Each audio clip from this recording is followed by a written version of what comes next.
اور کتاب میں ابراہیم کا ذکر کرو، بے شک وہ نہایت سچے تھے، پیغمبر تھے۔ جب انہوں نے اپنے باپ سے کہا کہ ابا، آپ ایسی چیزوں کو کیوں پوچھتے ہیں جو نہ سنیں اور نہ دیکھیں اور نہ آپ کے کچھ کام آ سکیں؟ ابا، مجھے ایسا علم ملا ہے جو آپ کو نہیں ملا، تو میرے ساتھ ہو جائیے، میں آپ کو سیدھی راہ پر لے چلوں گا۔ ابا، شیطان کی پوجا نہ کیجیے، بے شک شیطان اللہ کا نافرمان ہے۔ ابا، مجھے ڈر لگتا ہے کہ آپ کو اللہ کا عذاب آ پکڑے تو آپ شیطان کے ساتھی ہو جائیں۔ اس نے کہا کہ ابراہیم، کیا تو میرے معبودوں کے خلاف ہے؟ اگر تو باز نہ آئے گا تو میں تجھے سنسار کر دوں گا اور تو ہمیشہ کے لیے مجھ سے دور ہو جا۔ ابراہیم نے سلام علیکم کہا اور کہا کہ میں آپ کے لیے اپنے پروردگار سے بخشش مانگوں گا، بے شک وہ مجھ پر نہایت مہربان ہے۔ اور میں آپ لوگوں سے اور جن کو آپ اللہ کے سوا پکارا کرتے ہیں ان سے کنارہ کرتا ہوں اور اپنے پروردگار ہی کو پکاروں گا۔ امید ہے کہ میں اپنے پروردگار کو پکار کر محروم نہیں رہوں گا۔ اور جب ابراہیم ان لوگوں سے اور جن کی وہ اللہ کے سوا پرستش کرتے تھے الگ ہو گئے تو ہم نے ان کو اسحاق اور اسحاق کو یعقوب بخشے اور ہر ایک کو پیغمبر بنایا، اور ہم نے ان کو اپنی رحمت سے بہت سی چیزیں عنایت کی اور ان کا ذکر جمیل بلند کیا۔ اور کتاب میں موسیٰ کا بھی ذکر کرو، بے شک وہ ہمارے برگزیدہ تھے اور رسول تھے، نبی تھے، اور ہم نے ان کو طور کی داہنی طرف سے پکارا اور باتیں کرنے کے لیے نزدیک بلایا، اور اپنی مہربانی سے ان کو ان کا بھائی ہارون پیغمبر بنا کر عطا کیا۔ اور کتاب میں اسماعیل کا بھی ذکر کرو، وہ وعدے کے سچے اور رسول تھے، نبی تھے، اور وہ اپنے گھر والوں کو نماز اور زکوٰۃ کا حکم کرتے تھے اور اپنے پروردگار کے ہاں پسندیدہ تھے۔ اور کتاب میں ادریس کا بھی ذکر کرو، وہ بھی نہایت سچے تھے، نبی تھے، اور ہم نے ان کو اونچی جگہ اٹھا لیا تھا۔ یہ وہ لوگ ہیں جن پر اللہ نے اپنے پیغمبروں میں سے فضل کیا، یعنی اولاد آدم میں سے، اور ان لوگوں میں سے جن کو ہم نے نوح کے ساتھ کشتی میں سوار کیا، اور ابراہیم اور یعقوب کی اولاد میں سے، اور ان لوگوں میں سے جن کو ہم نے ہدایت دی اور جنہیں برگزیدہ کیا۔ جب ان کے سامنے ہماری آیتیں پڑھی جاتی تھیں تو سجدے میں گر پڑتے اور روتے رہتے تھے۔ پھر ان کے بعد چند ناخلف ان کے جانشین ہوئے جنہوں نے نماز کو ضائع کر دیا اور خواہشات نفسانی کے پیچھے لگ گئے، سو ان قریب ان کو گمراہی کی سزا ملے گی۔ ہاں، جس نے توبہ کی اور ایمان لایا اور عمل نیک کیے تو ایسے لوگ بہشت میں داخل ہوں گے اور ان کا ذرا نقصان نہ کیا جائے گا، یعنی ہمیشہ کی بہشتوں میں جس کا اللہ نے اپنے بندوں سے وعدہ کیا ہے کہ جو ان کی آنکھوں سے پوشیدہ ہے۔ بے شک اس کا وعدہ نیکوکاروں کے سامنے آنے والا ہے، وہ اس میں سلام کے سوا کوئی بیہودہ کلام نہ سنیں گے اور ان کو صبح و شام کھانا ملے گا۔ یہی وہ جنت ہے جس کا ہم اپنے بندوں میں سے ایسے شخص کو مالک بنائیں گے جو پرہیزگار ہوگا۔ اور فرشتوں نے پیغمبر کو جواب دیا کہ ہم تمہارے پروردگار کے حکم کے سوا اتر نہیں سکتے۔ جو کچھ ہمارے آگے ہے اور جو پیچھے ہے اور جو اس کے درمیان ہے سب اسی کا ہے، اور تمہارا پروردگار بھولنے والا نہیں، یعنی آسمان اور زمین کا اور جو ان دونوں کے درمیان ہے سب کا پروردگار، تو اسی کی عبادت کرو اور اس کی عبادت پر ثابت قدم رہو۔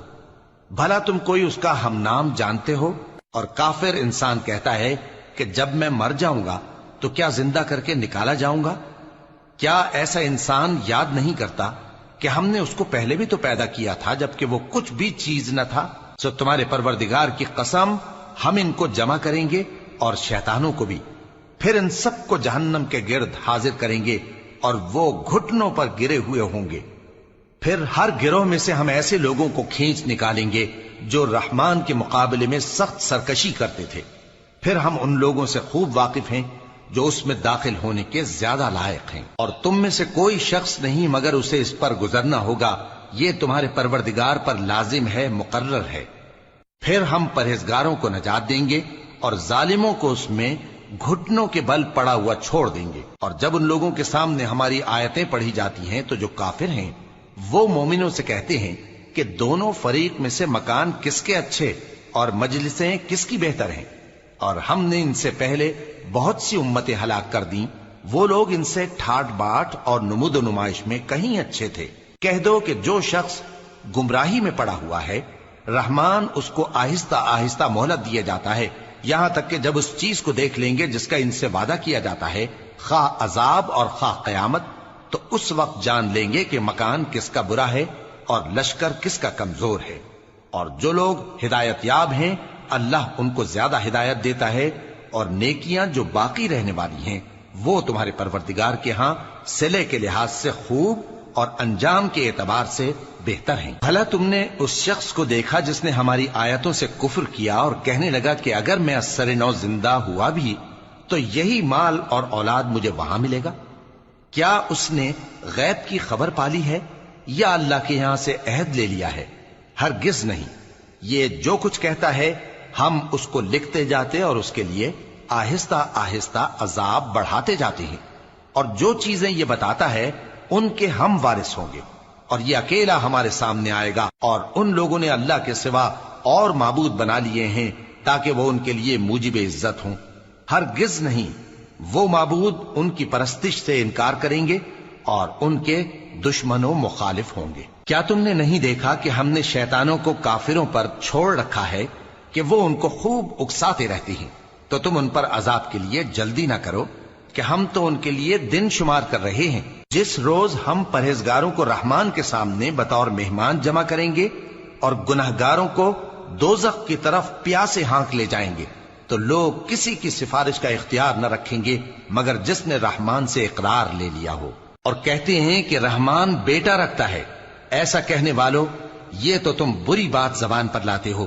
قریب ہے کہ اس جھوٹ سے آسمان پھٹ پڑے اور زمین شق ہو جائے اور پہاڑ پارا پارا ہو کر گر پڑیں کہ انہوں نے رحمان کے لیے بیٹا تجویز کیا، اور رحمان کو شایع نہیں کہ کسی کو بیٹا بنائے۔ ہر شخص جو آسمانوں اور زمین میں ہے رحمان کے روبرو بطور بندہ ہی آئے گا۔ اس نے ان سب کو اپنے علم سے گھیر رکھا اور ایک ایک کو شمار کر رکھا ہے، اور یہ سب قیامت کے دن اس کے سامنے اکیلے اکیلے حاضر ہوں گے۔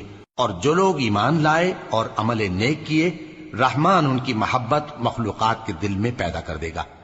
اے پیغمبر صلی اللہ علیہ وآلہ وسلم، ہم نے یہ قرآن تمہاری زبان میں آسان بنا کر نازل کیا ہے تاکہ تم اس سے پرہیزگاروں کو خوشخبری پہنچا دو اور جھگڑالوؤں کو ڈر سنا دو۔ اور ہم نے ان سے پہلے بہت سے گروہوں کو ہلاک کر دیا ہے۔ بھلا تم ان میں سے کسی کو دیکھتے ہو یا کہیں ان کی بھنک سنتے ہو؟